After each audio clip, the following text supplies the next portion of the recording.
말씀을 가지고 에발산에서 선포한 저주의 말씀이라는 제목과 함께 은혜가 흘러갑니다. 지난 시간에 모세는 이스라엘 백성들이 가나안 땅에 들어가게 되어지면 해야 될 것을 두 가지로 말했습니다. 에발산은 저 세겜의 북쪽에 있는 민둥산입니다. 바위산인데 거기다가 바위에 석회를 바르고 하나님의 말씀을 새기라 그랬습니다. 또 하나는 그 옆에다가 자연스로 된 돌로 제단을 만들고 거기서 번제와 화목제를 드리라 이렇게 명령한 것을 우리가 생각해 보았습니다. 여러분, 우리가 율법을 보고 듣고 깨달으면 우리가 참 죄를 깨닫지 않습니까? 죄를 깨달으면 어떻게 됩니까? 죄를 처리해야 되잖아요. 죄를 처리할 수 있는 유일한 방법은요, 우리 예수님의 십자가 보혈의 공로를 의지하는 길밖에 없습니다. 근데 아직 그때는 예수님이 오시지 않았으니까 말입니다. 어린 양을 잡아서 하나님 앞에 번제와 화목제 드린 것을 볼 수가 있습니다. 율법을 보고 죄를 깨달은 자가 어떻게 합니까? 죄 사함받기 위해서 하나님 앞에 나아가지 않을 수가 없는 것입니다. 그래서 율법은 전혀 필요 없는 것이 아닙니다. 우리가 갈라디아서 3장 24절 말씀에 이런 말씀이 있습니다. 이같이 율법이 우리를 그리스도께로 인도하는 뭐가 되어요? 초등교사가 되었습니다. 우리가 죄를 깨닫고 무거운 죄집을 지게 되지 어떻게 할 수가 없는 거예요. 제가 지난주에도 말씀을 드렸습니다만 우리 복음편의 원장을 지낸 아버님이 불도였습니다. 예수를 안 믿었는데 아들이 가정예배 한번 드리자 해서 가정예배를 드리고 우리 김주성 목사님을 가서 설교를 했는데 이분이 눈물을 흘리지 않습니다. 그리고는요, 다음에 다시 가정예배 초청해가지고 전에 하신 말씀 그대로 들려달라는 거예요. 그 말씀의 핵심이 뭐냐면 우리가 우리의 죄를 해결할 분 한 분 계신데 예수 그리스도밖에 없다는 것입니다. 그분이 우리 죄를 대신해서 십자가에 돌아가셨다는 것입니다. 그래서 우리의 죄를 속량해 주시다는 것입니다. 지금 이 원장님의 아버님은 마음의 문제가 뭐냐면요, 6.25 전쟁 때 군 법무관으로 계셨습니다. 그런데 이제 피난하다가 부사들이 막 이렇게 후퇴를 하고 내려오는데 하도 배가 고프니까요, 병사한 사람이 할머니가 피난 가는 그 소를 몰고 피난을 가는데 그 소 내놓으라고 좀 같이 가려 먹어야 되겠다고 그러니까 할머니가 안 주는 거예요. 누가 주겠습니까? 한번 생각해 보십시오. 그러니까 할머니를 총으로 쏴 죽이거든요. 그 소를 뺏어가지고 같이 잔치를 하고 하려고 했습니다. 이 법무관이 가만히 생각해보니까 이 도저히 안 되겠다 싶어서 재판을 해서 사형선고를 내릴 거. 근데 사형선고를 내린 것이 평생의 못이 되었습니다. 내가 사람을 죽였다 생각하니까요, 괴로워서 견딜 수가 없는 거예요. 어떻게 했습니까? 통도사 절승대 돈도 헌금하고 중국의 유명한 중들은 다 찾아다니면서 이 죄에 속함 받을 길이 없는가 살펴보는데 길이 없더라니까. 그러면 그럴수록 마음이 더 무거워. 그런데 이 목사님이 와서 우리의 죄짐을 담당한 분이 계시다고 그러니까요, 그 말이 얼마나 솔깃했는지 그 말을 듣는 순간에 10년, 100년 묵은 체증되라는 것 같습니다. 그래 다시 한번 그 말씀을 들려달라고. 그리고는 예수를 믿고 집사가 돼서 두 분 다 돌아가시다는 이야기를 제가 그분께 직접 들었습니다. 우리가 율법을 바로 깨달으면, 죄를 깨닫게 되어지면 사람은 본능적으로 예수 그리스도 십자가 공로를 의지하지 않을 수가 없는 것입니다. 이제 오늘 우리가 본문을 좀 참고하십시다. 이스라엘 백성들이 가나안 땅에 들어가게 되지면 또 해야 될 것이 있습니다. 그들이 제일 먼저 보게 되는 산 두 개의 산이 있는데 이 세겜이라는 동네 사이 골짜기를 사이에 두고 말입니다. 남쪽에는 수풀이 무성한 그리심산, 그 다음에 북쪽에는 민둥산이 에발산이 있습니다. 이제 세겜이라는 동네에서 제사장이 축복의 말씀을 외치면 한 그룹의 남쪽 그리심산에 있는 사람들이요, 아멘 하다가 저주의 말씀을 외치면 북쪽 저 에발산에 있는 한 그룹의 사람들이 아멘 하는 것입니다. 왜 이렇게 하냐면 진짜 좋은 설교는 항상 결단을 줬고 듣고 끝나버리는 게 좋은 설교가 아니고 어떻게 결단하라는 것이죠. 마음으로 결심하는 것이죠. 지금 모세는요, 너희가 가나안 땅에 들어가면 율법을 선포하되 축복과 저주의 말씀을 선포하고 거기에 아멘 하고 결단하라고 요청하고 있는 것을 볼 수가 있습니다. 이렇게 하는 이유가 무엇입니까? 여러분, 우리 인생길에는요, 항상 축복과 저주 두 길이 있습니다. 이걸 가르쳐주기 위해서 하나님 지금 말씀하시는 것을 볼 수가 있습니다. 여러분, 우리가 축복을 받는 것은요, 개인의 능력이나 역량이나 환경과 뭐 어떤 여건에 달려있는 것이 결단코 아니라는 것입니다. 어디에 달려있느냐? 내가 똑똑하고 안 똑똑하고 배우고 못 배우고 거기 있는 거 아니라는 것입니다. 이거 몰라세요. 그럼 무엇에 달려있느냐? 한번 답시다. 말씀, 순종, 오직 말씀을 달려있는 것입니다. 이걸 알게 하기 위해서 지금 하나님께서 모세대로 이 말씀을 이스라엘 백성에게 일러주라고 말씀하고 있는 것을 볼 수가 있습니다. 그 가나안 땅에 들어가서 이스라엘 백성들이 말씀대로 살면 그들이 복을 받아 잘 될 것이지만, 그러나 아무리 좋은 젖과 꿀이 흐르는 가나안 땅이라 할지라도 말씀대로 살지 아니하면, 세상 방식을 따라 살게 되어지면 저주를 받아 망하게 될 것이다. 오늘부터 마찬가지입니다. 그러므로 이스라엘 백성들이 가나안 땅에 들어가서 복을 받아 잘 되는 길은요, 군사력을 강하게 하는 것도 아니고 공부를 많이 하는 것도 아니고 돈을 열심히 버는 것도 아닙니다. 오직 말씀대로 순종해서 살기만 하면 복에 거는 대신 하나님께서 축복해 주시겠다. 그 말씀인 것입니다. 하나님마다 잘 되게 해주시겠다. 아이고, 쉽네요, 그죠? 근데 이게 참 쉽지 않습니다. 하나님의 말씀은요, 하지 말라고 하는 것이 참 많습니다. 대부분 세상 유행과 풍속과는요, 담을 쌓고 살아야 합니다. 그런 거 하지 말라는 것입니다. 세상 담지 말라는 것입니다. 그런데 우리의 타락한 본성 속에는 뭐가 있습니까? 내가 하고 싶고, 세상 따라가고 싶고, 세상의 유행에 천도를 긋고 싶고, 세상 사람 가운데서 내가 잘난 사람인 것처럼 나타내 보이고 싶은데 말입니다.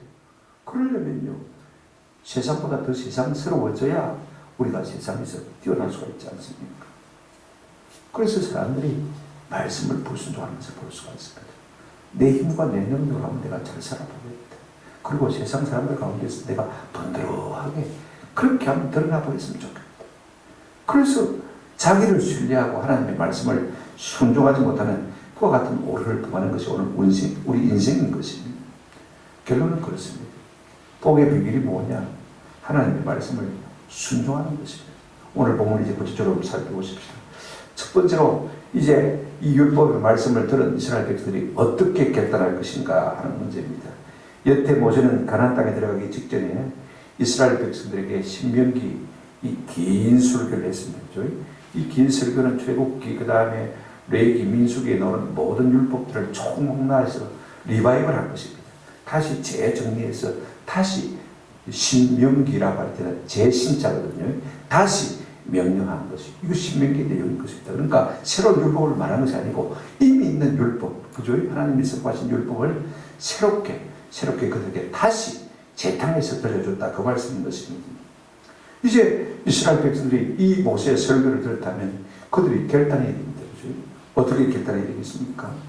오늘 본문에 있는 대로 이스라엘 백성들을 두 무리로 나누어 가지고, 한쪽은 축복의 말씀을 제사장이 선포할 때 아멘 하게 하고, 다른 한쪽은 제사장이 저주의 말씀을 선포할 때 아멘 하게 해서 결단하게 촉구하는 것을 볼 수가 있습니다. 그 내용이 11절부터 14절까지 나옵니다. 모세가 그날 백성에게 명령하여 이르되 너희가 요단을 건넌 후에 시몬과 레위와 유다와 이스라엘과 요셉과 베냐민은 백성을 축복하기 위하여 어디에 쓰고요? 거리심산에 쓰고 남쪽 수풀이 많은 곳에 쓰고, 그 다음에 13절 한번 보시기 바랍니다. 르우벤과 갓과 아셀과 스불론과 단과 납달리는 저주하기 위하여 에발산에 쓰고, 14절 레위 사람은 큰 소리로 이스라엘 모든 사람에게 말하여 이르기를, 이렇게 말하는 것을 우리가 볼 수가 있습니다. 언제 이 일을 하라고 말하고 있습니까? 오늘 12절 한번 보시기 바랍니다. 너희가 요단을 건넌 후에, 다시 말하면 가나안 땅에 들어가게 되거든 이렇게 하라, 그 말씀인 것입니다. 근데 들어가자마자 할 것인지 중간에 할 것인지 아니면 가나안 땅을 다 정복한 다음에 할 것인지 그 말씀이 없습니다. 그죠? 걷는 동이에요. 제가 생각할 때는요, 이러면 이럴수록 좋지요. 그렇다면 이스라엘 백성들이 이 말씀을 순종했으니까 지난 시간에 우리가 얼핏 생각했습니다만은요, 이 이스라엘 백성들이 참 놀랍게도 가나안 땅을 다 정복한 다음에 이 말씀을 순종하는 것이 아니라 가나안 정복 전쟁을 하고 있는 중에 이 말씀을 순종하고 볼 수가 있습니다. 보십시오. 이제 요단강을 건넌 다음에 이스라엘 백성들이 제일 먼저 길갈 땅에서 할례를 받았습니다. 그 다음에 우리가 여호수아 6장을 보면요, 여리고를 정복하기 위해서 그죠? 7일 동안 여리고성을 100바퀴를 돌았습니다. 그죠? 물론 7일 전에 7바퀴를 돌았습니다만요, 그랬더니 여리고성이 무너졌습니다. 그들의 군사를 가지고 여리고성을 이긴 것겠다는 말입니다. 그죠? 그 크고 견고한 여리고성이요, 하나님이 한번 흔들어 버리니까 지진으로 말미암아서 이 성벽이 안으로 와르르 무너졌습니다. 그죠? 그래서 여리고 땅을 정복한 것을 우리가 잘 알고 있습니다. 7장에서는요, 크고 견고한 성이 아닙니다. 아주 작고 인구도 적은 작은 성, 아이 성입니다. 그냥 아이와 같은 성입니다. 그런데 그 큰 여리고 성을 무너뜨렸으니까 말입니다. 이 아이 성은 이스라엘 백성이 다 올라갈 필요도 없고 2, 3천만 올라가면 되겠다. 그죠? 그렇게 판단했습니다. 하나님께 묻지도 않았어요. 세피하게 본 것입니다. 그래 올라갔더니 말입니다. 아니다 다를까. 이스라엘 2, 3천의 군대가 밀리기 시작한 것입니다. 그리고는 수십 명의 전사자가 생겨난 것을 볼 수가 있습니다. 이것 때문에 여호수아가요, 옷을 찢고 하나님 앞에 통회하고 자복하고 하나님 어떻게 된 일입니까? 그때서야 하나님 앞에 물었습니다. 그랬더니 아간의 죄로 말미암았다. 아간이요, 여리고 처성의 모든 전쟁 노래품은 처음 것입니까? 처음 것은 누구 것입니까? 하나님 것입니까? 내가 손대지 말라고 했는데 그냥 마음에 탐심을 이기지 못해서 신할산 외도 한 번, 그 다음에 금, 은 훔쳐가지고 자기 장막 안에 두었습니다. 이것 때문에 하나님이 진노하셨습니다. 온 이스라엘 백성이 고통을 당하게 하신 것을 우리가 볼 수가 있습니다. 그래 이 문제를 해결하고 다시 우리가 여호수아 7장을 보게 되시면 아이성을 치는 것을 볼 수가 있습니다. 8장에 다시 칩니다. 그래서 하나님이 지시하신 대로 했더니 이기게 되지 않습니까? 그런데 이 일이 있고 난 다음에 여호수아 장군이 이스라엘 군대를 데리고 백성들을 데리고 거기서 60km 떨어진 세겜산으로 올라갔습니다. 전쟁 중에 말입니다. 그 많은 사람을 이동시켰어요. 그리고는 이 세겜산에 가서 이 세겜에 가서 양쪽 이스라엘 백성들을 에발산과 그리심산을 세우고 이 말씀을 그대로 순종하는 것을 우리가 볼 수가 있습니다. 여호수아 8장 30절부터 35절의 그 내용이 있는 것을 우리가 잘 알고 있습니다. 참 놀라운 것은요, 그러면 왜 이때 여호수아가 이 말씀을 순종했느냐 하는 것입니다. 우리가 말씀대로 사니까 그 큰 여리고성도 이겼지 않느냐. 그런데 우리가 말씀대로 살지 않으니까 그 작은 아이성도 실패했지 않느냐. 지금 여호수아 장군이 생각할 때는요, 바로 이때가 이 율법을 선포하고 저주를 선포하고 축복을 선포할 적기인 것을 깨달은 것을 볼 수가 있습니다. 그래서 지금 에발산에 올라가서 이스라엘 백성들이 하나님의 말씀을 해벽에다가 새기고, 그리고는 번제와 화목제를 드리고, 그 다음에 이 축복과 저주의 말씀으로 서로 화답하는 것을 볼 수가 있습니다. 봐라, 우리가 말씀대로 살다가 이기기도 하고 말씀대로 살지 않다가 망하기도 하지 않는, 어떻게 살아야 되겠냐? 말씀대로 살자. 말씀대로 살면 축복이요, 말씀대로 살지 못하면 저주다. 저는 그렇게 생각합니다. 우리가 말씀에 대한 결단이 빠르면 빠를수록 우리에게 복이 되죠. 무엇이든지요, 좋은 일은요, 빨리 결단하고 빨리 순종할수록 우리에게 복이 될 줄로 믿습니다. 이런 은혜가 있기를 주님의 이름으로 축원합니다. 그런데 이 일을 우리가 어떻게 할 것이냐? 오늘 본문을 보시면 12절 13절에 일단 이스라엘 12지파를 두 그룹으로 나눕니다. 12절에 보시면요, 시몬과 레위와 유다와 이사갈과 요셉과 베냐민은 백성을 축복하기 위해 어디에 서고요? 거리시임산에 서고, 거리시임산은 숲이 많은 산이고, 그 다음에 세겜의 남쪽에 있는 산입니다. 여러분 잘 이해를 하시기를 바라고. 그 다음에 13절에 보시면 르우벤과 갓과 아셀과 스불론 가탄과 납달리는 제조하기 위하여 어디에 쓰고요? 에발산 북쪽에 있는 민둥산 바이산에 서라라고 말하고 있는 것을 볼 수 있습니다. 그러면 제사장들 어디에 쓰냐? 양쪽 산 골짜기 세겜 땅에 서서 큰 소리로 축복을 외칠 때는 이제 남쪽에 있는 그리심산에 선 지파들이 아멘 하고 외치고, 저주의 말씀을 외칠 때는 어떻게 합니까? 북쪽에 있는 에발산에 선 지파들이 아멘 하고 응답을 하도록 한 것을 우리가 볼 수가 있습니다. 근데 여러분, 왜 어떤 지파는 저 북쪽에 있는 에발산 저주에 아멘하기 위해서 쓰고, 왜 어떤 사람은 남쪽에 있는 거리심산, 그죠? 거기에 축복의 말씀에 아멘하기 위해서 쓰느냐? 12지파 가운데 6지파씩 2개가 구분됐는데 기준이 뭔지 아무리 생각해도 잘 모르겠어요. 이렇게 맞아봐도 안 되고 저렇게 맞아봐도 안 맞고, 아마 하나님께서 임의로 그렇게 말씀하신 것 같습니다만은요. 어쨌든 중요한 것은 그것입니다. 우리가 저기 보시면 거리심산에 쓴 지파를 한번 보실까요? 12절 하반절에 보시면 이렇게 되어 있는 것을 우리가 볼 수가 있습니다. 요셉 지파가 나오죠. 그죠? 보십시오. 12절 끝에 보시면 요셉과 베냐민은 백성을 축복하기 위하여 거리심산에 쓰고 6지파가 썼는데 실제로 7지파입니다. 왜냐하면 요셉은 장자로 2지파의 몫을 받았거든요. 그죠? 요셉의 2 아들이 누굽니까? 에브라임과 므낫세. 그죠? 그래서 실제로 7지파가 되는 것을 볼 수가 있습니다. 그리고 그 다음에 어떤 일이 있냐면 14절 한번 보시기 바랍니다. 14절. 레위 사람은 큰 소리로 모든 사람에게 말하여 이르기를 그랬습니다. 아니, 여기서 한 가지 의문이 생깁니다. 생각해 보십시오. 지금 이스라엘 백성들이 광야에서 2번째 인구조사를 했을 때 그 인구가 남자 20세 이상 장정만 몇 명이냐면 60만 1730명입니다. 여자와 아이까지 합치면요, 약 200만 명이 되어집니다. 그죠? 2만 명이 아니고 200만 명이 되어진다고 말입니다. 제가 여러분, 이 50평 남짓한 우리 교회 다니면서 이 스피커 없이, 그죠? 설교하면 저 위에 우리 김경주 권사님은 안 들릴 겁니다. 그죠? 한 50평 공간에도 보통 이야기하고 사람들이 잘 못 듣습니다. 스피커를 이야기해도 스피커가 안 좋으면 잘 못 알아듣는데, 그죠? 그런데 200만 명이 된 사람이 양쪽에 100만 명씩 서 있습니다. 그죠? 여의도 광장 같은 데도 아니고, 산 골짜기에 서 있습니다. 아무리 제사장이 크게 축복과 저주의 말씀을 외쳐도 양쪽 산 중턱에 있는 사람들이 100만 명씩 서 있는데 말입니다. 그죠? 그 넓은 산 끝자락에 말입니다. 여러분 들리겠습니까? 들린다고 아멘하고 하겠습니까? 우리의 생각이 여러분 어떤 생각이 듭니까? 영상을 한번 보여주시기 바랍니다. PPT를 한번 보여주십시오. 아무리 큰 제사장이 외쳐도요. 지금의 세겜하고 지금 동네가 지금 세겜입니다. 저 가운데 보이는 동네가 그죠? 세겜이라는 동네고 밑에 숲이 많이 있죠. 그죠? 이쪽이 이제 그리심산 남쪽이고 그 다음에 저 뒤에 건너서 보이죠? 그게 이제 민둥산인 에발산이 되겠습니다. 북쪽에 있는 산이 되겠는데요. 그러면 저 제사장이 저 골짜기에서 큰 소리로 축복의 말씀을 외치면 남쪽에 있는 이 그리심산에 있는 사람들이 어떻게 됩니까? 아멘 하다 그랬거든요. 근데 알아들어야 아멘 할 거 아닙니까? 한번 생각해 보십시오. 그러면 저 큰 넓은 평야 산악에서 누가 소리를 외친다고 들리겠습니까? 한번 생각해 보십시오. 다음 그림 한번 보여주시기 바랍니다. 제가 이 에베소에 갔을 때 여러분 그 당시에 2000년대입니다.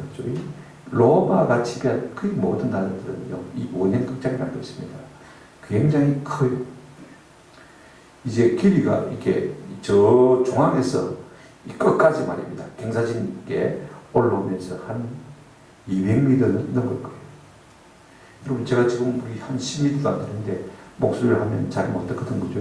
200m 하는데, 그리고 저기에 한 7,000명 내지 10,000명 정도 안 되는데 말입니다. 그죠? 어떻게 들리겠습니까? 한번 생각해 보십시오. 제가 에베소 가서 실험을 해봤어요. 저 무대 한가운데 중앙에 섰어요. 할렐루야 하면요, 저 끝에까지 다 들려요. 이 가운데 가서 서봐라, 말해봐라. 제가 제일 끝머리 제일 위에 서가지고 들어봤습니다. 들려요. 이 그림의 원리를 한번 보시기 바랍니다. 지금 이제 보통 우리가 이제 음악단 같은 걸 지을 때는 이런 기초를 가지고 설계를 해서 짓는 것을 볼 수 있는 기본 설계인데, 그죠? 이렇게 하면요, 저 무대에서 말입니다. 그냥 마이크 없이 노래를 불러도 저 끝에 있는 사람까지 생생하게 듣는 것입니다. 저는 이스라엘에 아까 와서 모르겠는데, 세겜을 갔다 온 분들이 저보고 다 그러더라고요. 이 세겜 골짜기에서 말을 하면요, 양쪽 산 언덕 중턱까지 소리가 다 들립니다. 선명하게 들립니다. 하나님께서 왜 하필이면 세겜을 택하셨느냐? 이와 같은 공명, 이와 같은 올림이 있는 곳이 택하게. 하나님은요, 그냥 함부로 하실 말씀은 아닙니다. 다 하나님이 생각하시고 모든 것을 하신다는 것을 우리가 기억할 필요가 있을 것 같아요. 그래서 이제 제사장들이 저 골짜기 저기 있어, 그죠? 축복의 말씀을 외치면 남쪽에 있는 사람들이 아멘. 저주의 말씀을 외치면 북쪽에 있는 사람들이 아멘 하는 것입니다. 이렇게 하시는 이유는 무엇입니까? 말씀을 마음에 새기고 말하고요, 결단하여 촉구하는 말씀을 드리는 것을 볼 수가 있습니다. 그렇다면 그 선포의 내용이 어떤 것이냐? 뭘 축복의 말을 하고 무슨 저주의 말을 하느냐? 근데 오늘 본문을 보게 되지면 축복의 말은 하나도 없고 뭐만 있습니까? 12개의 저주의 메시지만, 내용만 있는 것을 볼 수가 있습니다. 왜 축복과 저주를 동시에 선포해야 되는데 축복의 말은 없고 저주의 말만 있느냐? 제 생각에는 그렇습니다. 굳이 두 개를 다 쓸 필요가 없지 않습니까? 이미 다 우리가 알고 있는 것인데, 그죠? 우리가 되면 또 이런 질문을 할 수 있습니다. 그럼 뭐 하필이면 축복의 메시지를 많이 쓰지 왜 저주의 메시지를 쓰느냐? 또 이런 질문을 할 수가 있습니다. 그죠? 제 생각에는 그렇습니다. 왜냐하면 사람들이 좋은 말은 잘 안 듣습니다. 잘 안 지킵니다. 엄하게 우습게 말할 때 사람들이 마음에 새기고 그 말을 순종하는 것을 우리가 볼 수가 있습니다. 다시 말하면 무엇이 저주가 되는지 주지시키고 강조함으로 말미암았어요. 하나님의 백성 이스라엘이 하나님의 마음은 어떤 마음입니까? 너희가 저주를 받지 말고 복을 받아 잘 되는 삶을 살았으면 좋겠다. 그 하나님의 마음이 이 속에 담겨 있는 것을 볼 수가 있습니다. 저는 우리가 성경을 읽을 때요, 우리를 향하신 하나님의 마음이 어떤 마음인지를 좀 깨달아가는 은혜가 있으면 참 좋겠다 싶어요. 그러면 이 12가지 내용이 어떤 것이냐, 저주의 내용이 어떤 것이냐, 하나씩 우리가 빨리빨리 생각해 보십시다. 15절 한번 보시기 바랍니다. 첫째는요, 우상을 세우고 만드는 자는 저주를 받아 것이라고 했습니다. 15절 보실까요? 장식의 손으로 조각했거나 부어 만든 우상은 여호와께 많이 가정하니 그것을 만들어 은밀히 세우는 자는 저주를 받을 것이라. 할 것이요 모든 백성 응답하여 말하되 말 것이라 아멘할 것이라. 여러분, 십계명이 2계명입니다. 오늘 12가지 중에는요, 크게 내가 신명기에 나온 내용이고, 2가지 15절과 16절 말씀은요, 십계명 중에 나오는 말씀입니다. 아무리 은밀하게 우상을 만들어도 하나님은 아십니까, 모르십니까? 압니다. 내가 아무리 작은 우상을 만들어가지고 내 몸에 챙기고 다닌다 할지라도, 아니면 어느 구석에 인간하고 있다 할지라도 하나님 아십니까, 모르십니까? 이런 거 하지 말라는 거예요. 왜? 나를 내는 다른 신이 없기 때문에. 아멘? 그거 하지 말라는 거예요. 그러면 저주를 받을 것이라는 것입니다. 이런 말씀들이 성경에 참 많습니다. 그 다음에 여러분, 5계명입니다. 16절 한번 보시기 바랍니다. 어떤 자가 저주를 받느냐? 부모를 경홀히 여기는 자가 저주를 받을 것이라고 했습니다. 16절 보십시오. 그의 부모를 경홀히 여기는 자는 저주를 받을 것이라. 할 것이요 모든 백성은 말할 것이니라 아멘 할 것이다. 경홀히 여긴다는 것은 가볍게 여긴다는 말입니다. 구약 성경에 6번 나오는 단어입니다만은요, 아주 가볍게. 그러자 부모를 반대는 뭐 하는 것입니까? 공개하는 것. 공개한다는 말은 가봐도 무겁게 여긴다는 말. 우리가 부모를 무겁게 여기면요, 그 입의 말을 청종하게 되어 있습니다. 맞습니까? 우리가 하나님을 무겁게 여기면요, 그 입의 말씀을 함부로 다루지 않을 수 있는 은혜가 되는 것입니다. 그 말씀을 청종할 수 있는 은혜가 되는 것입니다. 여러분, 부모는요, 눈에 보이지 않는 하나님의 대리인자. 하나님께서 부모를 통해서 우리를 다스리고 계신 거죠. 그런데 그 부모를 경홀히 여기면 말 것이라 저주를 받을 것이라. 다시 말하면 공경하지 아니하고 그 부모를 너무 가볍게 여기는 자. 요즘 젊은 사람들은요, 부모가 무슨 말을 해도 두 번만 하면 안 들으려고. 그건 짜증나요. 물론 나이 많은 분도 높아지면서 자꾸 햇말 또 하고 또 하고 그런 것도 있습니다만은요. 높아지죠. 그러나 우리가 적어도 부모를 공경한다면 무기게 된다면 그 입의 말을 가볍게 입으면 그랬던 것 같아요. 그런 사람은 하나님이 보고 계시고 그래서 마침내 뭐 하실 것입니까? 저주하실 것이다.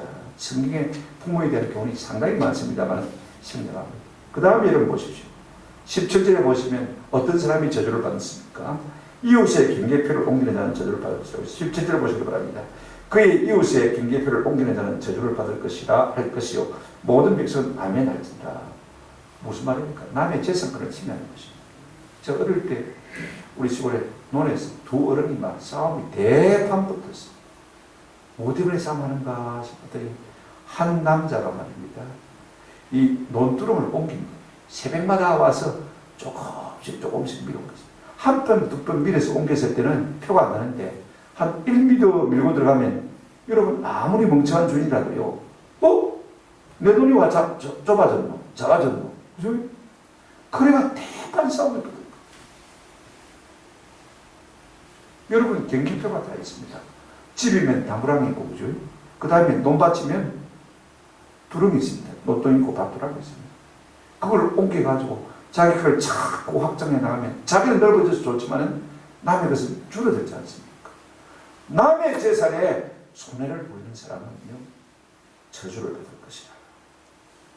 그 다음에 네 번째로 맹인을 잘못 인도하는 자도 저주를 받을 것이라고 했습니다. 여러분 18절을 보시기 바랍니다. 맹인에게 길을 잃게 하는 자는 저주를 받을 것이라 할 것이고 모든 백성은 아멘 할지니라. 우리가 사회적인 약자들 무시하면 안 되는 것입니다. 우리가 못 본다고 했어요. 놀린다고 그죠? 종종 길을 잘못 가르쳐 줄 수 있습니다. 이런 일들이 굉장히 펼쳐졌어요. 그런 일이 장난이고 한두 번 보면 모르지만 이게 습관이 되어버립니다. 하나님께서 반드시 그 백성을 저주하겠다. 레위기 19장 14절에도 너는 기먹은 자를 저주하지 말며 못 듣는다고 그죠? 함부로 욕하지 말라는 것입니다. 안 들린다고 그렇게 하지 말라는 것입니다. 누구는 듣고 계십니까? 하나님은 듣고 계신 것이다. 맹인 앞에 장애물을 놓지 말고 구덩이 그 파가지고 빠지게 만들지 말고 내 하나님을 봐라 경외하라 나는 여호와니라 그렇게 말씀했습니다. 그 다음에 다섯 번째 19절 보시기 바랍니다. 객과 고아와 가부의 송사를 억울하게 하면 저주를 받을 것이라고 했습니다. 19절 보십시오. 객이나 고아나 가부의 송사를 억울하게 하는 자는 저주를 받을 것이라 할 것이요 모든 백성은 아멘 할지니라.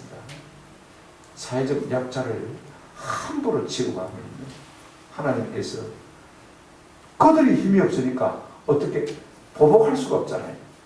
누가 보복해 주겠다고요? 하나님이 보복해 주겠다라고 말하고 있습니다. 그 다음에 20절, 22절, 23절은 건친상간하는 자도 저주를 받을 것이라고 했습니다. 이 석절을 묶어서 제가 말씀드리겠습니다. 먼저 20절 보시기 바랍니다. 그의 아버지의 아내와 동침하는 자는 그의 아버지의 하체를 드러냈으니 저주를 받을 것이라 할 것이요 모든 백성은 아멘 할지니라 그랬습니다. 여러분 자기 아버지의 아내 그죠? 쉽게 말하면 어머니가 될 수 있습니다. 계모도 될 수가 있습니다. 그죠? 또 당시에는 일부 다처제니까 아버지가 척들을 많이 데리고 있었지 않습니까? 그죠? 그런데 나이 차이가 얼마나 날 수가 있습니다. 그 대표적인 경우가 누구냐면 창세기 35장에 보게 되어지면요 르우벤이 그의 아버지의 척 비라와 동침했다고 했습니다. 비라는요 아주 젊은 사람입니다. 이제 아들이지만 자기는 나이가 들었습니다. 어머니는 장남이니까 말이에요. 그러니까 얼마든지 짝짝꿍할 수가 있습니다. 그래서 동침했다. 한 번 동침한 것이 아니고 계속해서 동침한 진행형을 쓰고 있는 것을 볼 수가 있습니다. 한 번 실수로 그렇게 했죠. 그래서 르우벤은 장자에게서 탈락되지 않습니까? 그 다음에 22절 보시기 바랍니다. 그의 자매 곧 그의 아버지의 딸이나 어머니의 딸과 동침하는 자는 저주를 받을 것이라 할 것이요 모든 백성은 아멘 할지니라. 무슨 말입니까? 아버지의 딸이든지 어머니의 딸이든지 이복 누이하고 그죠? 동침하는 자는 뭐 할 것이다? 저주를 받을 것이다. 주로 이것도요 이제 일부 다처제 관계 속에서 많이 나타나는 것을 볼 수가 있습니다. 부인들이 많으니까 그죠? 배달은 형제들이 많이 있잖아요. 그죠? 대표적인 경우가 누구냐면 다윗의 장남 암논이 말입니다. 베드라 누이 다말을 갖다가 탐했습니다. 그리고는 억지로 동침했죠. 그리고는 뭐 동침하고 나니까 갑자기 싫어져가지고 내쫓아버렸습니다. 그래가지고 다말의 오라버니 압살롬이 말입니다. 이 암논을 갖다가 적개심을 갖고 나중에 결국은 죽이지 않습니다. 결국은 그도 저주를 받으면서 우리가 볼 수가 있습니다. 이걸 우리가 기도할 필요가 있습니다. 하나님은 가정의 순기를 가진 것을 볼 수가 있습니다. 그 다음에 또 하나 있습니다. 23절 한번 보시기 바랍니다. 건친상간을 말하고 있는데 장모와 동침하는 자는 뭘 받을 것이요? 저주를 받을 것이요. 그렇습니다. 요즘 사람들은요, 이런 것도 참 부끄러운지 모르고 자꾸 유튜브 같은 데 띄우는 것을 볼 수가 있습니다. 장모와 관계하면 자꾸 성경은 이것이 저주를 받을 뭐라고요? 죄라고 말하고 있는 것을 볼 수가 있습니다. 레위기 20장 14절에 이런 말씀이 있습니다. 누구든지 아내와 자기의 장모를 함께 데리고 살면, 장모님을 모시는 거 아닙니다. 마누라처럼 같이 동침하는 것을 말하는 것을 볼 수가 있습니다. 그렇게 하면 악행인자 그와 그들을 불사르지니 이는 너희 중에 악행이 없게 하려 합니다. 하나님은요, 이런 가정의 순결을 원하시지 더러움을 원하지 않는 것을 우리가 볼 수가 있습니다. 그 다음에 또 우리가 21절 한번 보시기 바랍니다. 이제 짐승과 교합하는 자도 저주를 받을 것이라고 했습니다. 21절 짐승과 교합하는 모든 자는 저주를 받을 것이라 할 것이요 모든 백성은 아멘 하였습니다. 이런 것들이요 이미 가나안 땅에 다 있어 왔습니다. 우리가 레위기 18장과 20장을 보게 되시면 하나님께서 가나안 땅에 들어갈 이스라엘 백성들을 경계해서 말씀하시기를 그들의 죄를 답습하지 말라. 가나안 땅의 사람들은요 성적으로 물러냈습니다. 그러니까 짐승과 교합하지 말라. 출애굽기 22장 19절에도 짐승과 행음한 자는 반드시 죽일지니라. 레위기 18장 23절에 너는 짐승과 교합하여 자기를 더럽히지 말며 여자는 짐승 앞에 서서 그것과 교접하지 말라. 이는 물러나는 일이야. 20장 15절 16절에도 계속 그 말씀하고 있는 것을 볼 수가 있습니다. 가나안 땅에 이런 죄가 있어왔거든요. 사람들이 보면 그가 별다른가 있는가 싶어가지고 따라하기 마련인 것입니다. 그런데 하나님은요, 이것은 저주를 받을 일이니까 절대로 하지 말라. 우리가 이걸 수완이라고 하지 않습니까? 그 다음에 24절 보시기 바랍니다. 그의 이웃을 암살하는 자는 저주를 받을 것이요. 그렇습니다. 여러분, 이 살인은요, 의도된 살인을 말하는 것입니다. 부지 중에 내가 사람을 죽였다. 이것은요, 고의가 아니거든요. 그러면 얼마든지 우리가 저 도피성에 가서 우리가 피신해서 살 수가 있습니다만, 그러나 고의로 사람을 죽인 죄는요, 저주를 받을 것이다. 라고 말하고 있는 것을 볼 수가 있습니다. 그 다음에 25절을 보시기 바랍니다. 살인을 위해서 뇌물을 받는 자도 저주를 받을 것이라고 했습니다. 무죄한 자를 죽이려고 뇌물을 받는 자는 저주를 받을 것이라 할 것이고 모든 백성은 아멘 할지라. 저 뭉클을 말합니다. 암살법 말하죠. 돈 받고 사람을 죽이는 것. 이런 것들은요, 하나님 앞에 돈은 될지 모르겠어요. 그죠? 한 건 하면 큰 목돈을 버니까 한평생 먹고 살 수 있을지 모르니까. 그죠? 돈 있다고 해서 사람이 복된 것입니까? 그런 사람은 저주를 받을 것이다 라고 말하고 있습니다. 그 다음에 26절 마지막입니다. 다 같이 한번 읽어보실까요? 시작. 이 율법의 말씀을 실행하지 않는 자는 저주를 받을 것이라 할 것이요 모든 백성은 아멘 할지니라. 이제 묶어서 이 모든 말씀, 율법의 말씀을 맞지 않는 자는 실행하지 않는다. 말씀대로 살지 않는 자는 내가 아무리 애써도 하나님의 복을 안 준다. 그 말씀인 것이에요. 우리가 이걸 꼭 해요. 내가 신앙생활 한다고 교회 다닌다고 하나님 앞에 자동적으로 복을 받는 것이 아니라 말씀에 순종할 때 하나님 복을 주시는 것이고 그렇지 아니하면요 저주를 받을 것이라 분명히 말하고 있는 것을 볼 수가 있습니다. 이제 모든 저주의 목록에는요 하나님에 대한 죄부터 시작해서 사회적인 죄, 그 다음에 성적인 죄를 다 망라하고 있는 것을 볼 수가 있습니다. 세상 풍속과 유행을 닮지 말라는 것입니다. 하나님이 거룩하신 분이니 너희도 거룩하라. 이렇게 우리에게 부탁하고 있는 것을 볼 수가 있습니다. 악한 생각을요, 악한 행동을 불러일으키는 우리가 잘 알고 있지 않습니까? 그런데 그것으로 그치면 다행이지만 그것으로 끝이 아닙니다. 반드시 하나님의 저주를 줘야 한다고 성경은 우리에게 교훈해주고 있는 것을 볼 수가 있습니다. 우리가 마지막 세 번째로 제가 간단히 정리하고 마치려고 합니다. 그래도 우리가 한 가지 의문이 남습니다. 왜 성경은요 축복과 저주만 말하는가? 왜 축복과 저주만 말하고 있느냐? 이것 아니면 저것만 말하고 있느냐? 그 중간은 없는가? 뭐 축복도 아니고 저주도 아니고 그죠? 그런 중간은 없는가? 근데 성경은 그 명제가 아주 딱 부러집니다. 축복과 저주, 복과 화, 생명과 사망, 천당과 지옥, 그죠? 예수 믿으면 천당, 믿지 않으면 뭐요? 지옥. 성경은요 이것 아니면 저것 딱 두 가지가 빼가. 왜 축복과 저주만 언급하는 것입니까? 우리 하나님은 우리가 하나님 앞에서 복을 받아 잘 되기를 원하시기 때문에 저주를 자꾸 언급하는 것입니다. 여러분 우리가 사랑하는 사람이면요 누구도 저주하기를 원하는 사람이 아무도 없습니다. 다 복을 빌고 싶지 않습니까? 하나님도 마찬가지입니다. 우리를 사랑하시기 때문에 우리가 저주 가운데 거하지 않냐고 복 가운데 거하기를 소원하는 것을 볼 수가 있습니다. 그 증거가 앞으로 우리가 신명기 28장을 살펴볼 텐데요. 28장의 제목이 뭐냐면 축복장입니다. 그죠? 축복장인데 28장에 보면 28장이 상당히 긴 장입니다. 68절까지 있습니다. 그죠? 그런데 축복에 대한 말씀은 1절부터 14절까지밖에 없어요. 15절부터 68절까지는 무려 4배가 저주에 대한 말씀하고 있습니다. 그런데 왜 저주장이라고 하지 않냐고. 내용적으로 볼 때는 저주장이라고 해주죠.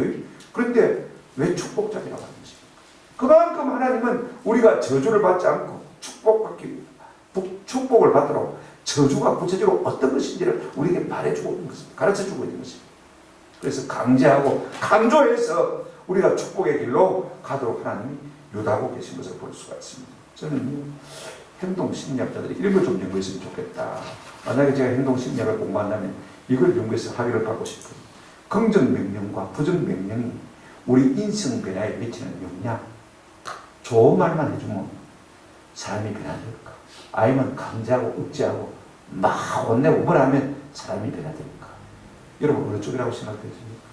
성경의 방법입니다. 신명기 28장은 적어도 부정적인 명령을 4배 이상 하고 있는 것을 볼 수가 있습니다. 막 뭐라고 하는 것을 볼 수가 있습니다. 사람은 좋은 말로 해서요 쉽게 고칠 수 있는 존재가 아닌 것을 우리가 성경을 통해서 미루고 짐작할 수 있는 것입니다. 또 하나 왜 축복과 저주만 말하고 있느냐? 축복과 저주 사이 중간은 없느냐? 중간은 없습니다. 제가 이 이야기를 하려면 좀 길어지는데 여러분 컴퓨터는요 딱 이진법입니다. 이진법. 우리가 뭐 이렇게 한글로 딱 쳐였죠, 그죠? 그 다음에 수식을 쳐였지 않습니까? 무슨 자료를 데이터 입력을 해도요 컴퓨터 안에서는 어떻게 반응하면 0과 1로 다 표시해요. 그래서 자료를 정보를 딱 남기는 것을 볼 수가 있어요. 이것 아니면 저것이 딱 두 자릿수만 가지고 모든 것을 기록하고 저장하고 계산합니다. 이게 컴퓨터. 제가 우리나라 수학 카이스트의 교수로부터 들은 이야기인데요. 자기가 수학 교수로서 느끼는 것은 무엇이냐면 하나님이야말로 디지털의 하나님입니다. 왜냐하면 첫째 창조 때부터 에덴 동산 중앙에 있는 선악을 알게 된 나무의 실과는 마라 먹지 말아라. 먹으면 만다 반드시 정령 죽는다. 명제가 아주 명확하다는 것입니다.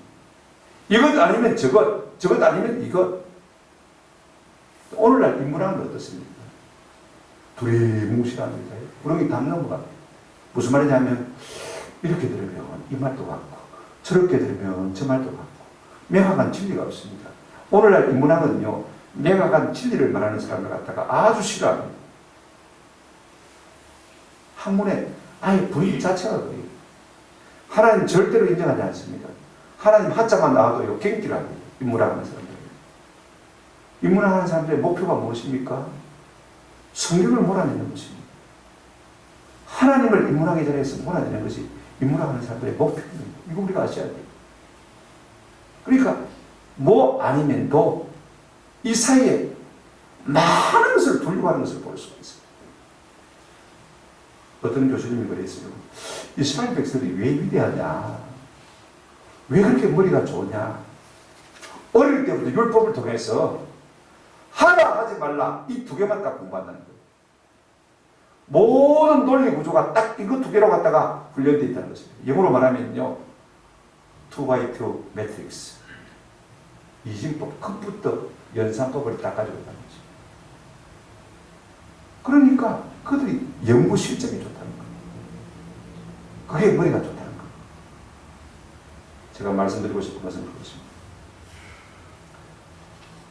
성경은요, 애매모호하지가 않습니다. 인문학은 이게 답인지 저게 답인지 애매모호합니다. 성경은 확실합니다. 참이냐 거짓이냐, 축복이냐 저주냐, 생명이냐 사망이냐, 천국이냐 지옥이냐. 우리가 말씀에 순종하면 하나님 우리에게 이렇게 말씀하고 있습니다. 축복이지만 말씀에 불순종하면 뭐라고요? 저주다. 신약은 뭘 말하고 있습니까? 예수 믿으면 천당이요, 믿지 않으면 뭐요? 불신 지옥이다. 요한복음 6장 30절 보세요. 예수를 믿으면 먹으면 생명이지만 예수를 믿지 않으면 먹지 않으면 지옥이다. 요한복음 6장 37절 36절 분명히 우리에게 말해주고 있는 것을 볼 수가 있습니다. 성경은 단 하나의 명제만 말하고 있습니다. 인류의 복, 화, 생, 사, 그죠? 천당, 지옥. 오늘 교회뿐만 아니라 온 세상은 예수 천당 불신족이라는 명제 속에 있습니다. 이런 선명하게 구별되는 디지털적인 컴퓨터적인 세계 먹감만을 우리가 생명입니다. 축복 아니면 저주죠. 무엇이 축복입니까? 말씀대로 사는 것. 말씀대로 살지 않는 것 뭐예요? 저주. 이 두 개밖에 없어요. 중간은 없습니다. 오늘 우리가 가능하면 이 말씀을 듣고 우리 스스로 남은 생에 내가 이제는 말씀 순종하며 살리라. 그래서 하나님의 복을 받으며 살리라.